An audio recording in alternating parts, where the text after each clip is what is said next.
নমস্কার বন্ধুরা, আজ আমি বানিয়ে দেখাবো চিকেন মাখানি। এর জন্য প্রথমে কড়াইতে বাটার দিয়ে আগে থেকে লেবুর রস আর লবণ দিয়ে ম্যারিনেট করা চিকেন হালকা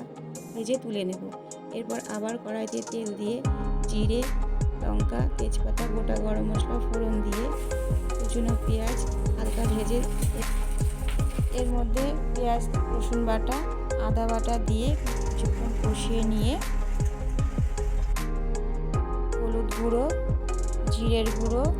ধনের গুঁড়ো, লঙ্কার গুঁড়ো, কাশ্মীরি লাল,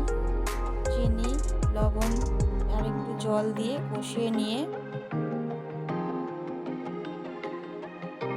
কাজু বাদাম বাটা আর ফ্যাটানো টক দই দিয়ে আরও বেশ কিছুক্ষণ কষিয়ে নিয়ে এর মধ্যে চিকেনগুলো দিয়ে আরও কিছুক্ষণ কষিয়ে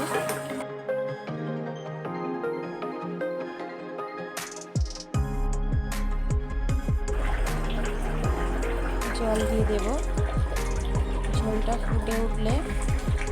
আগে থেকে ভেজে রাখা পেঁয়াজ দিয়ে আরও নাড়াচাড়া করে শাহি গরম মশলা দিয়ে নাড়াচাড়া করে নামিয়ে নিলেই রেডি